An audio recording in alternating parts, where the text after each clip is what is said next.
Bonjour à toutes et à tous, et bienvenue dans l'épisode 3 de notre série La Révolution française expliquée simplement. Aujourd'hui, nous allons parler de l'année 1789, une année historique et mouvementée qui marque le véritable début de la Révolution française. Nous allons découvrir 3 moments clés de cette année révolutionnaire. La Déclaration des droits de l'homme et du citoyen, la fuite du roi, et les premières grandes réformes qui vont changer la société française. C'est parti. 1. La Déclaration des droits de l'homme et du citoyen. Adoptée en août 1789 par l'Assemblée nationale, cette déclaration est un texte fondamental. Elle proclame des principes universels. La liberté, l'égalité, la propriété, la sûreté, la résistance à l'oppression. En d'autres mots, tous les hommes naissent libres et égaux en droit. C'est une rupture totale avec l'ancien régime, où les droits dépendaient de la naissance. C'est aussi un document inspiré des Lumières et de la Révolution américaine. Ce texte deviendra plus tard la base des constitutions modernes, y compris celle de la France actuelle. Vocabulaire à retenir, une déclaration. 1. Droit, l'égalité, la liberté. Une assemblée nationale. 2. La fuite du roi. Même si des réformes sont mises en place, le roi Louis XVI reste hostile à la Révolution. Il se sent menacé et perd peu à peu son pouvoir. Alors, en juin 1791, il tente de fuir la France avec sa famille pour rejoindre des forces contre-révolutionnaires.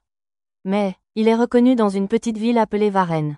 Il est arrêté et ramené à Paris. Cette fuite ratée est un tournant. Le peuple perd totalement confiance en son roi. On ne parle plus seulement de réforme, mais bientôt de république et même de juger le roi. Vocabulaire à retenir. Fuir, une fuite. Être arrêté. Trahison monarchie constitutionnelle. 3. Les premières grandes réformes. Malgré les tensions, l'Assemblée révolutionnaire continue de travailler. Parmi les grandes réformes de 1789 à 1791, abolition des privilèges, 4 août 1789, réorganisation des départements. Création d'une nouvelle justice, nationalisation des biens du clergé, instauration de l'école publique, plus tard, toutes ces décisions ont un objectif, créer une société plus juste, plus rationnelle, plus égalitaire. Mais ces réformes ne plaisent pas à tout le monde, et des conflits vont éclater.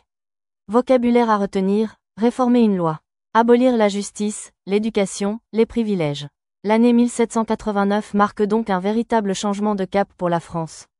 On affirme des droits universels avec la déclaration, le roi perd la confiance du peuple avec sa fuite. Et de nombreuses réformes commencent à transformer la société. Mais la révolution ne fait que commencer. Dans le prochain épisode, nous parlerons de la chute de la monarchie et du procès du roi Louis XVI. Merci de m'avoir écouté. Si vous aimez ce podcast, n'hésitez pas à le partager, à vous abonner, et à me laisser un petit commentaire. À très bientôt pour l'épisode 4.